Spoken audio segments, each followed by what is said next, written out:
Sani Cissé.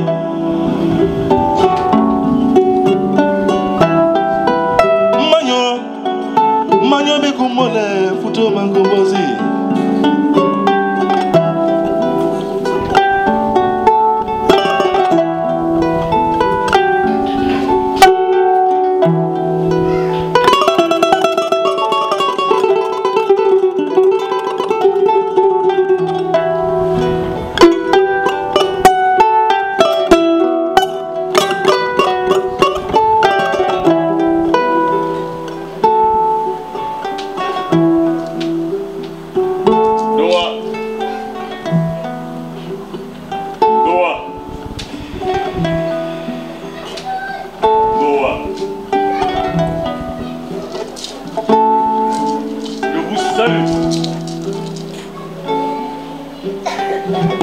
Jean de Marseille.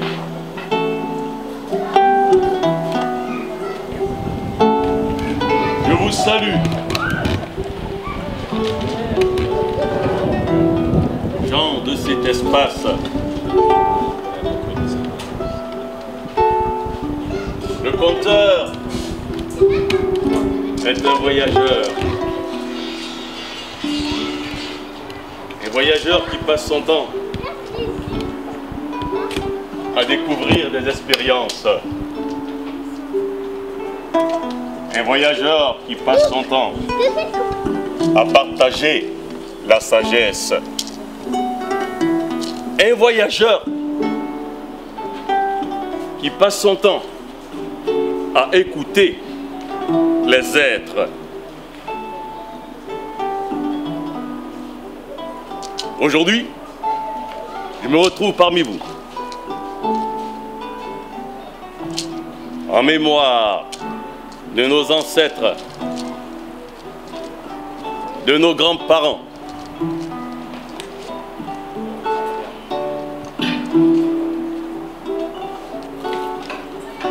qui ont donné la chose la plus chère qu'on peut donner en ce bas monde, sa vie. Cela témoigne d'une grande richesse. Et cela nous emmène à comprendre la profondeur de la pensée de ces gens qui sont capables de donner leur vie pour les autres. Car ce genre de personnes sont une race en voie de disparition.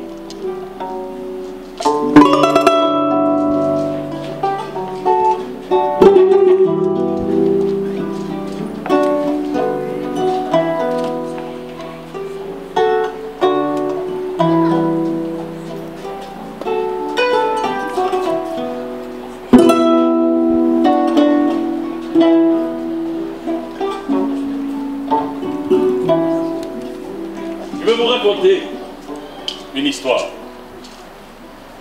Une histoire de la fille d'un roi. Et oui, il y avait un roi qui s'appelait Colorobo, le roi Colorobo, le grand roi Colorobo. Et il avait une fille qui était belle, belle et belle. Vous ne savez pas comment était la fille du roi Colorobo, les amis? Je dis que la fille du roi Colorobo était belle et belle. Et oui, tellement belle que les prétendants, les courtisans n'osaient s'approcher d'une pareille beauté.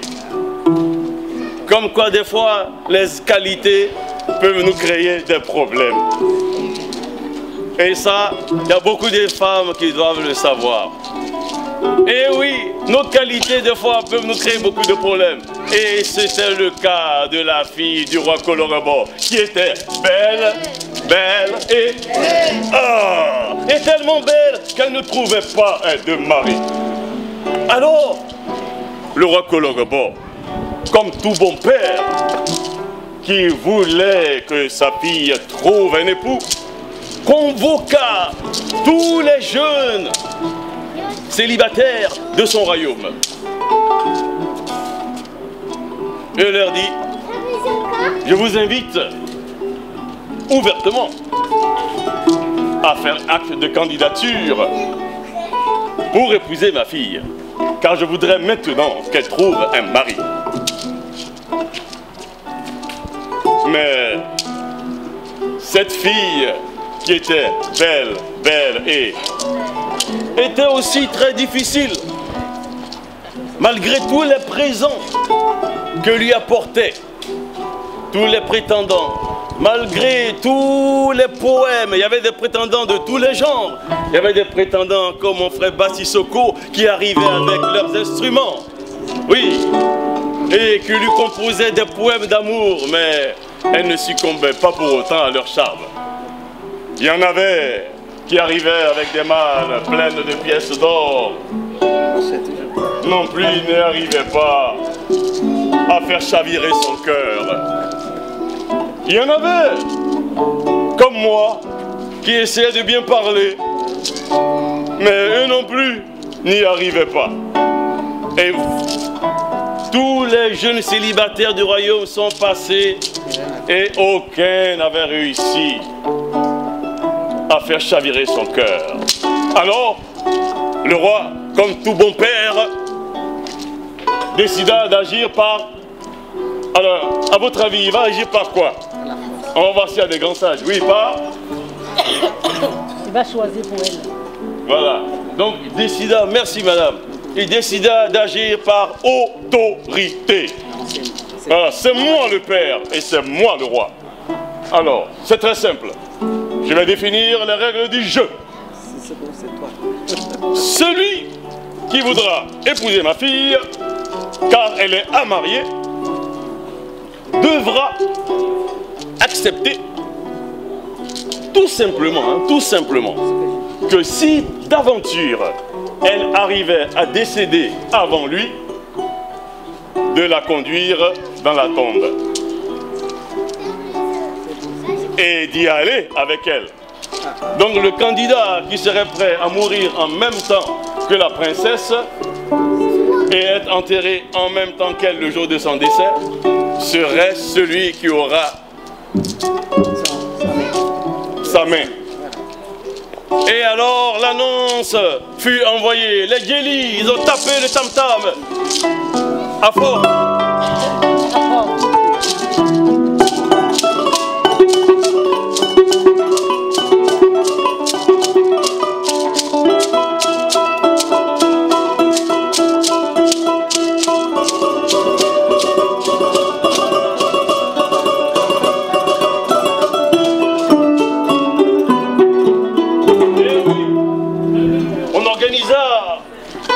Une grande fête, oui, très chaude. Ouais. Et les prétendants venaient. Mais la condition, elle se soufflait tout doucement à l'oreille. Lorsque les candidats arrivaient et qu'on leur disait, il n'y a pas de souci si vous voulez l'épouser, mais êtes-vous d'accord pour être enterré en même temps qu'elle? Il se retourna tout doucement. Eh oui. Et alors, dans cette situation, après l'élimination de tous les candidats du village, arrive un jeune monsieur. Pas le plus beau, mais il était quand même pas mal. D'après ce qui se disait, il était quand même pas mal. Alors il arriva comme ça. Et le roi lui souffla les conditions et il dit au roi, mais majesté, cela ne pose aucun problème. Alors séance tenante, on convient les griots, les djembé fola. Allez, tirez fort, allez, tirez fort, allez, tirez fort.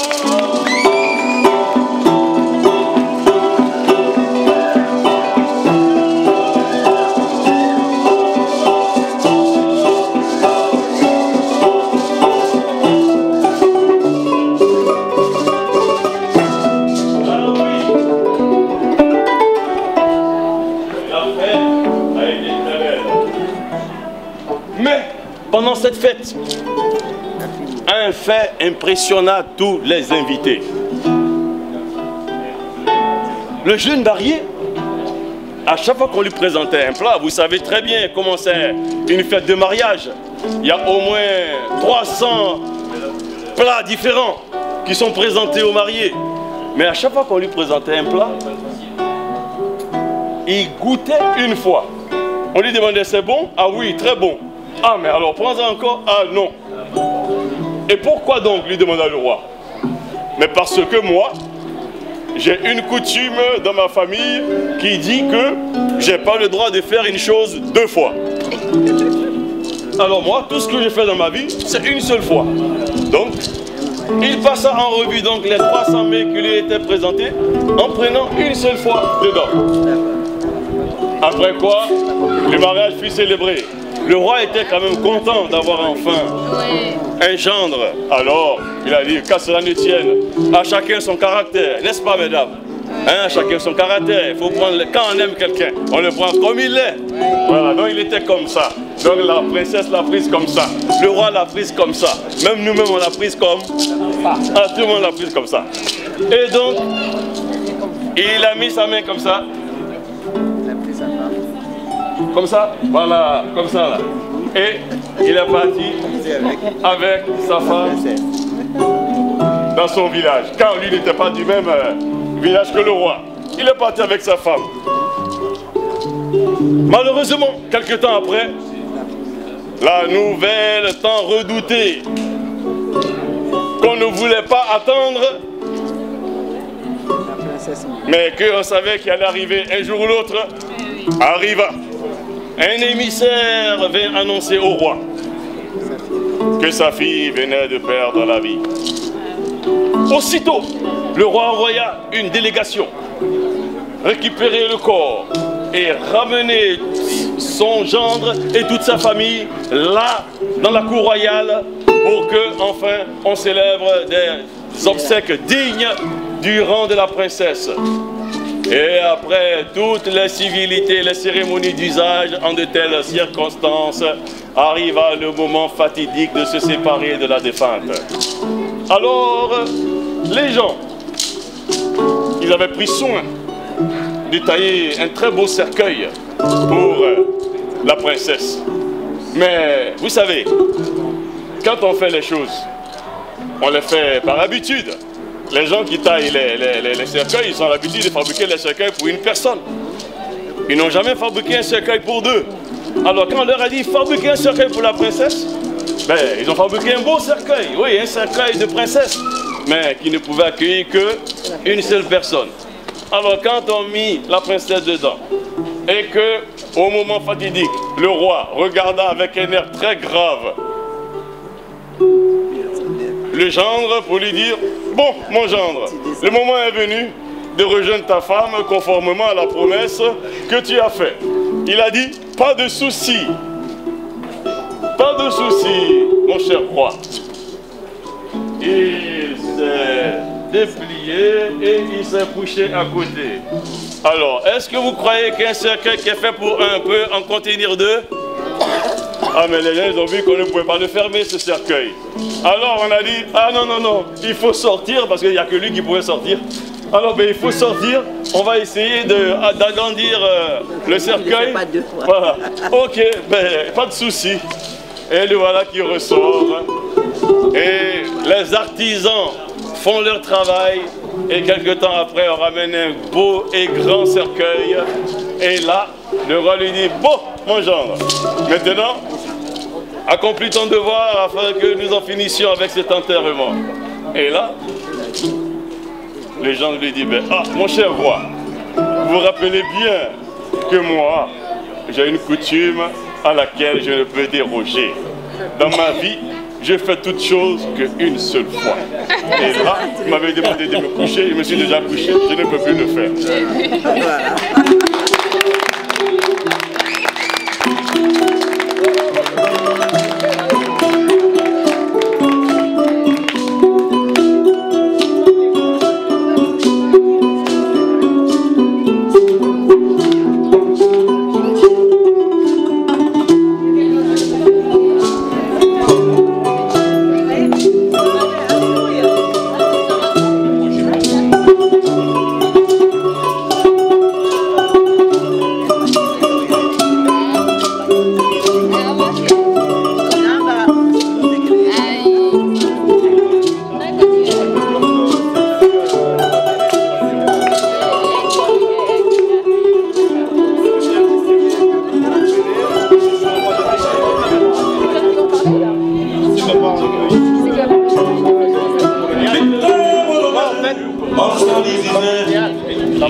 J'aimerais qu'un jour on puisse arriver à une reconnaissance. Ces drames coloniaux, ça concerne pas seulement par exemple notre État, mais ça concerne aussi par exemple les rapatriés. Ça, c'est des drames coloniaux. Ces drames coloniaux, ça a touché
l'histoire d'un petit garçon.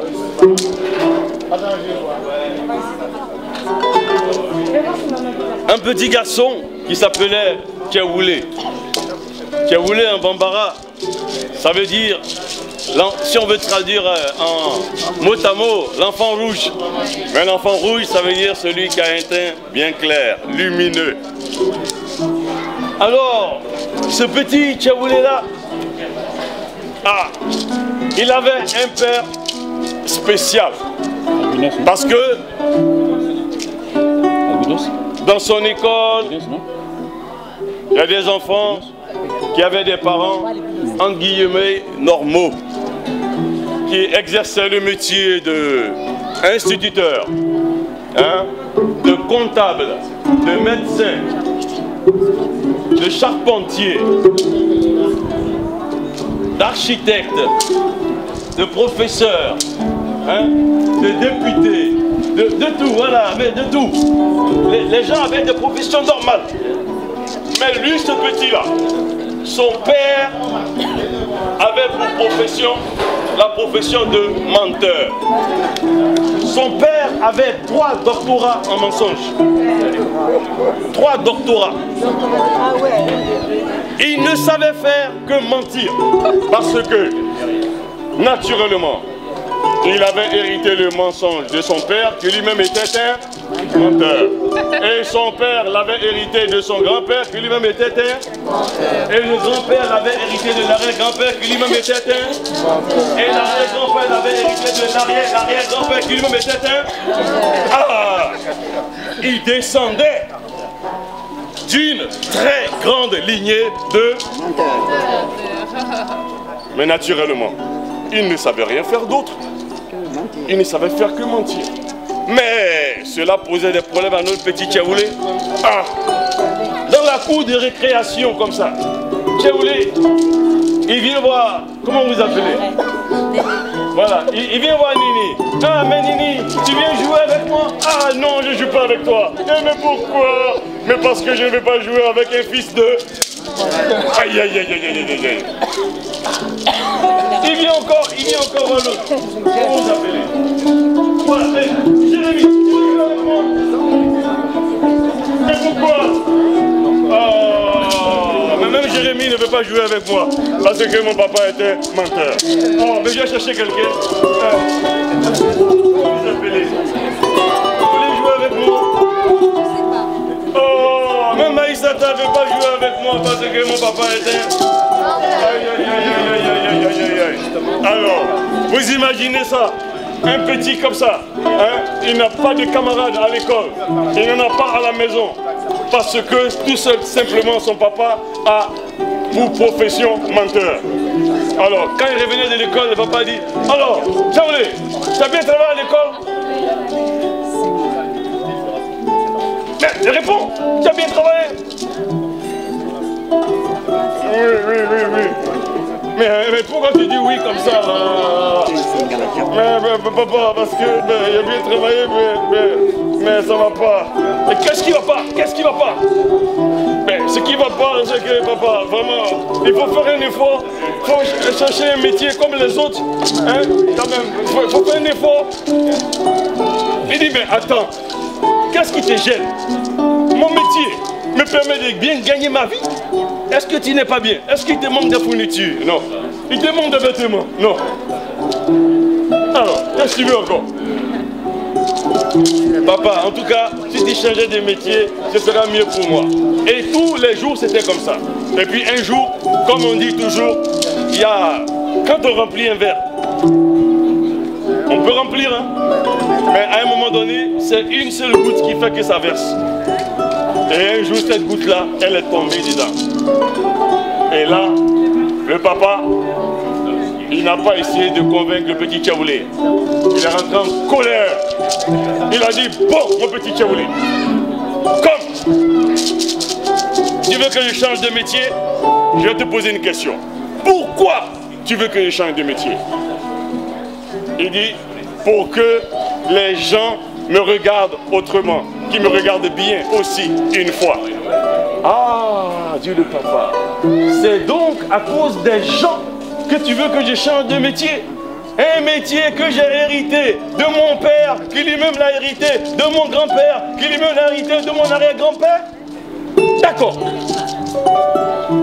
Je vais te montrer, moi, ton père, qui sont les gens. Et le père se retourne comme ça. Il avait un vieux cheval qui était attaché derrière sa maison. Il détache le vieux cheval. Il prend le petit Tchaoulé, il pose le petit Tchaoulé dessus. Et il dit, allez viens, on va faire un petit voyage. Et les voilà qui s'en vont. Pétanque, pétanque, pétanque, pétanque, ils s'en vont. Pétanque, pétanque, pétanque, ils marchent. Et ils arrivent dans le premier village. Ah, ils ont beaucoup marché. Et quand on marche beaucoup, on a soif. Et quand on a soif, qu'est-ce qu'il faut? Quelle est la meilleure boisson? Eh oui, c'est l'eau qu'on a besoin. Alors donc, il rêvait d'eau.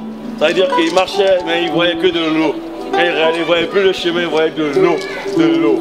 Et effectivement, là, dans le lointain, il voyait à la fontaine du village où il rentrait, les femmes en train de pomper, comme chez nous en Afrique, en train de pomper pour prendre l'eau, comme ça, sauter, pomper l'eau. Déjà, ils étaient contents. Ah, on va boire. Mais, alors qu'il s'approche, les gens de ce village qui voient arriver un vieux monsieur avec sur son cheval un jeune homme gaillardement assis, disent, oh, gens de ce village, regardez là-bas, regardez, voilà l'enfant le plus mal élevé du monde. Au lieu de laisser son papa qui est vieux monter sur le cheval, il s'assoit crânement sur le cheval et il laisse son papa marcher à côté. Un enfant pareil et son papa ne boira pas l'eau de notre fontaine. Ah!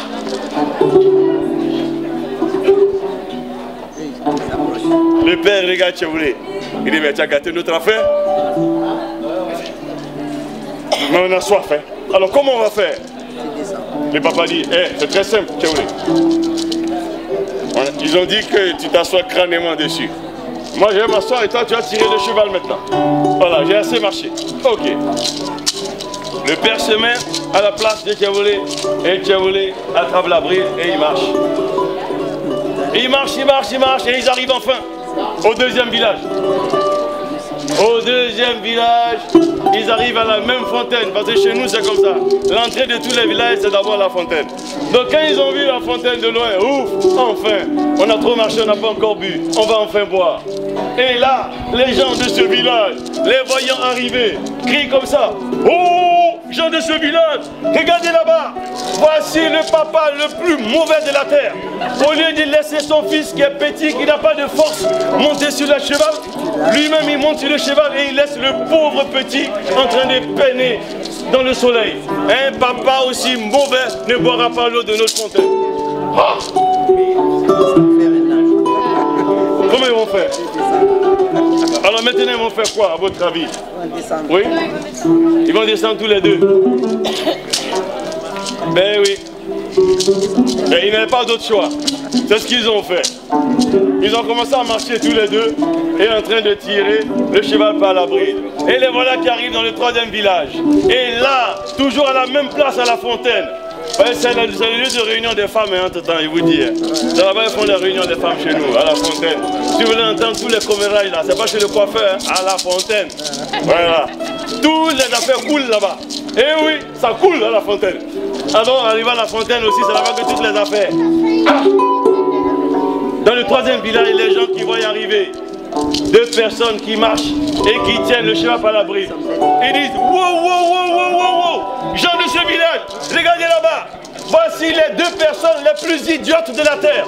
Tout le monde, même les nouveaux-nés, sait qu'un cheval, il est fait pour être monté. Et voici un papa idiot, avec son fils aussi idiot que lui. Au lieu de monter le cheval, eux, ils commencent à marcher et ils tirent le cheval. Alors des gens aussi idiots ne boiront pas l'eau de notre...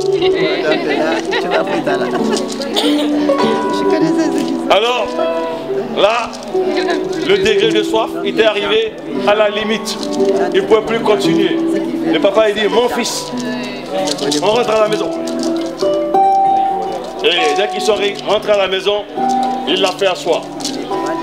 Il dit, tu as vu mon fils, on a tout essayé. Les gens, comme tu les appelles, pour qui tu veux que je change de métier? Toi tu es monté, ils ont trouvé que c'était pas bien. Moi je suis monté, ils ont trouvé que c'était pas bien. On n'est pas monté tous les deux, ils ont trouvé que c'est pas bien. Il dit, mon fils, dans ce bas monde, quoi que tu fasses, les gens trouveront toujours à redire. Alors mon fils, dans ce monde, quand tu as envie de faire quelque chose sincèrement, fais-le et n'écoute pas tous les commérages. Merci. Merci.